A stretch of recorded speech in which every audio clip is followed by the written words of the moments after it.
Good evening everyone. मैं doctor गुलशन Gupta, smart care hospital चुन्नीगढ़ में clinical microbiologist and hospital infection control officer हूँ। और मैं आज जिस टॉपिक पर बात करने वाली हूँ उसका नाम है बायोमेडिकल वेस्ट डिस्पोजल। ये बायोमेडिकल वेस्ट एक्चुअली होता क्या है? बायोमेडिकल वेस्ट वो वेस्ट है जो अस्पताल में मरीज़ों के ऊपर काम करने के दौरान प्रोड्यूस होता है, यानी कि बनता है।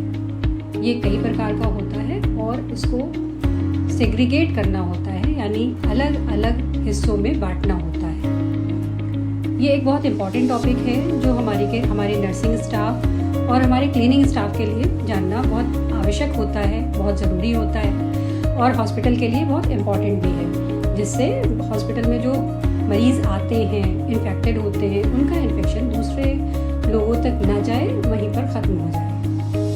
तो सबसे पहले हम आते हैं कि बायोमेडिकल वेस्ट डिस्पोजल हम कैसे डिस्पोज ऑफ करेंगे, यानी उनको कैसे अलग अलग करेंगे, सेग्रीगेट करेंगे। तो इसके लिए अस्पताल में 5 बिन्स होते हैं, 5 बिन्स जो कि अलग अलग कलर के होते हैं, जैसे कि रेड यानी कि लाल, येलो यानी कि पीला, ब्लू यानी कि नीला, ब्लैक यानी कि काला और वाइट पीपीसी कंटेनर यानी पंचर प्रूफ कंटेनर। एक ऐसा बॉक्स जिसमें कोई छेद नहीं होता है, जिसमें जो नुकीली चीज़ें डाली जाती हैं, शार्प चीज़ें डाली जाती हैं और उसका दूसरे को भुगने का, कटने का डर ख़त्म हो जाता है। अब हम एक एक करके इन सारे बॉक्सेस पर आते हैं और बताते हैं कि नर्सिंग स्टाफ, क्लीनिंग स्टाफ उनको अस्पताल में प्रोड्यूस होने वाले कचरे को कैसे डिफ्रेंशिएट करना होता है, कैसे अलग अलग बिन्स या बॉक्सेस में डालना होता है। तो सबसे ज़्यादा जो कूड़ा प्रोड्यूस होता है दैट इज़ जनरल वेस्ट, हमारे घरों में प्रोड्यूस होता है, उसी तरह अस्पताल में भी होता है। अखबार हो गया, रैपर हो गए, चिप्स वगैरह के, बिस्किट्स के रैपर हो गए, या केले का छिलका हो गया, फ्रूट्स हो गए, कोई और चीज़ खाने की वस्तु हो गई, उसको डिस्कार्ड करना होता है, वो एक जनरल वेस्ट होता है। और उसे काले रंग के बॉक्स में काली पन्नी के अंदर डिस्पोज ऑफ करते हैं। ये तो एक जनरल वेस्ट हो गया। अब बाकी आते हैं बायोमेडिकल वेस्ट, जो कि बाकी 4 बिन्स में जाते हैं, जिसमें सबसे पहले हम आते हैं रेड बिन यानी कि लाल बिन। रेड बिन में, रेड यानी रिसाइकल, रेड बिन में वो वस्तुएं डाली जाती हैं जिनको दोबारा इस्तेमाल में लाया जा सकता है किसी न किसी प्रकार से, जैसे कि रबड़ की बनी हुई वस्तुएं, प्लास्टिक या प्लास्टिक की बनी हुई वस्तुएं। अस्पताल में अब ये जो चीज़ें आती हैं वो हैं ग्लव्स और जो बॉटल्स होती हैं ग्लूकोज की, नॉर्मल सलाइन की बॉटल्स प्लास्टिक की बनी होती हैं, ये हम रेड बिन में डालते हैं। देन हमारे पास जो लेटेक्स ग्लव्स होते हैं, मोटे वाले ग्लव्स होते हैं जो कि क्लीनिंग स्टाफ यूज़ करता है, वो हम रेड बिन में डालते हैं। इसके अलावा हमारे पास नॉन क्लोरिनेटेड प्लास्टिक्स मटेरियल जो भी होते हैं, जैसे कि वैक्यूटेनर्स होते हैं, पैथोलॉजी में यूज़ होते हैं, या सिरिंज के निडल हटा के सिरिंज का पीछे वाला पार्ट होता है वो, या आईवी सेट होता है, उसे इन सब चीज़ों को हम रेड बिन में डालते हैं। सेकंड हमारे पास आता है येलो बिन यानी कि पीला बिन। बहुत आसानी है इसको याद करने के लिए कि पीले बिन में हम वो वस्तुएं डालते हैं जिनको हमें दोबारा किसी भी प्रकार से इस्तेमाल में नहीं लाना है। कैसे, क्या क्या चीज़ें हो सकती हैं ये हम सब जानते हैं, जैसे कि कॉटन, खून से सना हुआ मवाद या पस से सना हुआ कॉटन हो गया, कोई प्लास्टर है उसे काटा गया है, उसे हम येलो बिन में डालेंगे। और कोई भी मानव के कोई अंग है, जैसे कि एम्पुटेट किया गया है या डिलीवरी के टाइम पे प्लेसेंटा है, ये भी येलो बिन में जाएगा।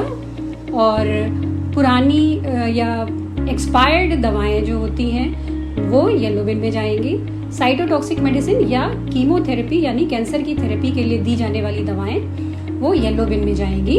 उसके अलावा ब्लड किसी के चढ़ता है, ब्लड बैग, वो जाएगा येलो बैग में। प्लस अगर ब्लड बच गया है, पेशेंट को नहीं चढ़ पाया है, उसको एक्सपायरी हो गई है, उसको हटाना है, तो वो भी येलो बैग में ही जाएगा। तीसरा हमारे पास आता है कांच की बनी हुई वस्तुएं, जो भी कांच के बने हुए शार्प नीडल्स होते हैं वो, और अगर किसी पेशेंट के कोई बोन्स में इम्प्लांट वगैरह लगा हुआ है वो दोनों चीज़ें ब्लू कलर के बैग्स में जाती हैं।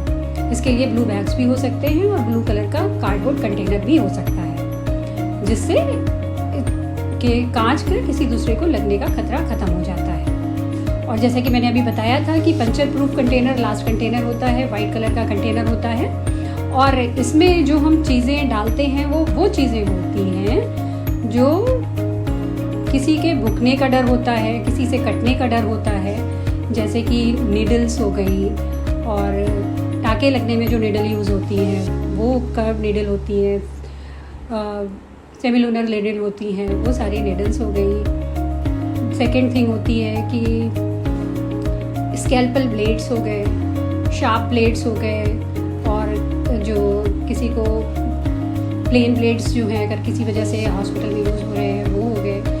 ये सब कोई भी कटने और या फिर जिनसे छिदने का भय होता है वो सारी वस्तुएं हम वाइट पीपीसी कंटेनर में डालते हैं।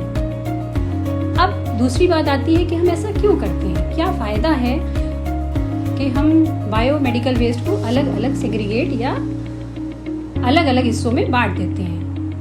जितना भी बायोमेडिकल वेस्ट होता है वो एक हॉस्पिटल से एक दूसरी जगह पर जाया जाता है, जिसको बायोमेडिकल वेस्ट डिस्पोजल एक फैसिलिटी होती है, वहाँ ले जाके उनको अलग अलग नष्ट करना होता है। जैसे कि जो रबड़ या प्लास्टिक की वस्तुएं हैं उनको एक हाई टेम्परेचर पर गलाकर उसके बाद उस रबड़ या प्लास्टिक का दूसरी चीज़ों को बनाने में इस्तेमाल हो सकता है, वो इसीलिए रेड कंटेनर में अलग हो जाते हैं। जो सेकेंड थिंग होती है येलो बैग में हम लोग डालते हैं, वो सारी वस्तुएं इंसिनरेटर में डाली जाती हैं। एक बहुत हाई टेम्परेचर पे जाके उनको बिल्कुल ऐश यानी राख बना दिया जाता है और वो कोई भी यूज़ नहीं कर सकता है दोबारा। कांच की जो बॉटल्स होती हैं उनसे दोबारा कांच की बॉटल्स बनाई जा सकती हैं। और सेकेंड नीडल्स वगैरह जो होती हैं उनको एक अलग इसलिए डाला जाता है कि किसी को भी नीडल के भुकने से या शार्प लगने से HIV जैसी, HBsAg जैसी, हेपेटाइटिस B वायरस की या हेपेटाइटिस C वायरस की या अन्य प्रकार की खराब बीमारियां होने का डर होता है, तो उनको प्रथम स्थिति में ही उनको बिल्कुल अलग कर दिया जाता है, जिससे अस्पताल के स्टाफ को या किसी और व्यक्ति को इनसे कोई हार्म या हानि ना पहुँचे। आज सिर्फ इतना ही, आगे के लिए फिर मिलेंगे। धन्यवाद।